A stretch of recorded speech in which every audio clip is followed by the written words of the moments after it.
From July the 10th to the 11th, Rome hosted the 4th annual Ukraine Recovery Conference, bringing together more than 100 delegations and over 2,000 representatives from governments, civil society, and business.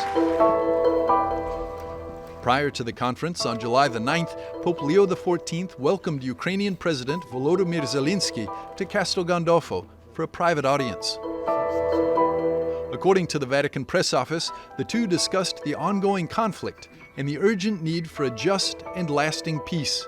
And Pope Leo reiterated his willingness to host both Ukrainian and Russian representatives for peace negotiations at the Vatican. The Vatican long has supported peace-building efforts and initiatives. Among them is the Clementi Schumann Legacy Foundation, a private initiative based in the Vatican. Founded by Pierre Louvrier, the foundation brings together senior leaders in politics, business, and science to develop concrete tools for peace, rooted in the vision of Venerable Robert Schuman, one of the founding fathers of the European Union.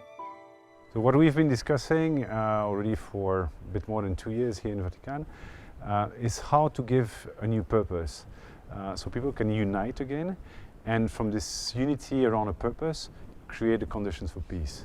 And the core of the proposal is something that has been already proven for the last 75 years in Europe, where gathering people around common markets, gathering people around a defense alliance, so people protect each other, and it's been inspired obviously by Robert Schuman and invented by Monet, all of that at that time with full cooperation of not only Europe but also the United States and Great Britain. And so we're working here at ideas, actionable ideas, practical ideas that have proven to unleash and prosperity and peace for 500 million persons, and we believe that can work for even more persons. Although the foundation is a private initiative, Louvrier expressed gratitude for the Vatican's support in providing a safe space for dialogue, especially for individuals from regions where even mentioning peace was once considered an act of betrayal. We are extremely grateful for the Vatican to have provided a roof for these discussions, so people who come here find a refuge where they can talk about peace. There are many countries where only talking about peace is considered as a betrayal, in fact more or less all the countries, and therefore the Vatican offers here what the Church has always offered, a refuge for people who can and want to talk about peace, about practical solutions. While not directly involved in formal diplomacy, the Foundation's gatherings are designed to foster a new common purpose and build actionable frameworks for peace and prosperity. And in the hills of Tuscany, the Rondine community brings together young people from opposing sides of conflict, Ukrainians and Russians, Israelis and Palestinians. Here, they're not enemies, but classmates, roommates, and friends. Peace for me is living in a country and not thinking that there's another side or there's an enemy. But there's no enemy. You just live and they are neighbors. Come and meet people, come and meet enemies. And in that I'm finding peace.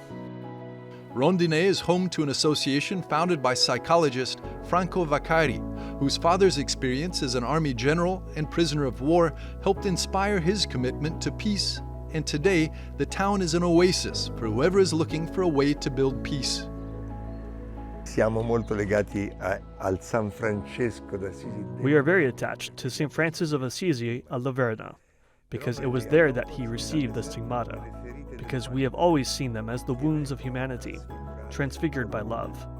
And this is incredibly meaningful, because we go to Laverna with Muslims, with Jews, with non-believers, and all of them find in this man a source of life and peace. In quest'uomo una sorgente di vita e di pace. Inspired by Pope Francis, who just weeks before his passing wrote from his hospital bed that we must disarm words to disarm minds and disarm the earth. The Rondine Association also looks to Pope Leo's message for peace and inspiration. Papa Leone ci ha detto Pope Leo told us, enemies must look each other in the eye. And here at Rondine, we know very well that he spoke a powerful truth. Either enemies look each other in the eye, or peace will never come. We spoke with some of the students from around the world who now live in this oasis, not to escape the war, but to talk about their lived experiences and learn from one another how to heal and prevent war and hate. Bind is from Kosovo, and his family's experience of the war once shaped how he saw those he called his enemies. Now he's learning from them. I grew up on the way of thinking that we had this narrative about the war because, as you probably know, our war stopped because NATO intervened. So for us, they are like big friends, allies. We love them. And but when I came here, I hung out with people from Lebanon and from Middle East and from other countries that they had different kind of perspective about all these things. Valeria, from Ukraine, shares how coming to Rondine wasn't easy at first, and the idea of coexisting in a room not only with a stranger, but a Russian who was of the nationality warring with her home country was difficult. Rondine, it's not about sitting on the table and negotiate. Rondine, it's about daily life. So I'm waking up and the first person I'm seeing for 2 years during the experience, my enemy that like sleeping on the bed in front of me. And then we are like waking up together, having coffee, having breakfast, taking care. That makes you feel like, wow, I'm important. Although she's my enemy, but I'm important for her as well. She's important to me back. In this little oasis, the students have a chance to experience life outside of the war and conflict that has plagued their lives. Now they also have a chance to return home and instill hope in their own communities, that on the other side of the conflict, there are other people trying to survive and thrive.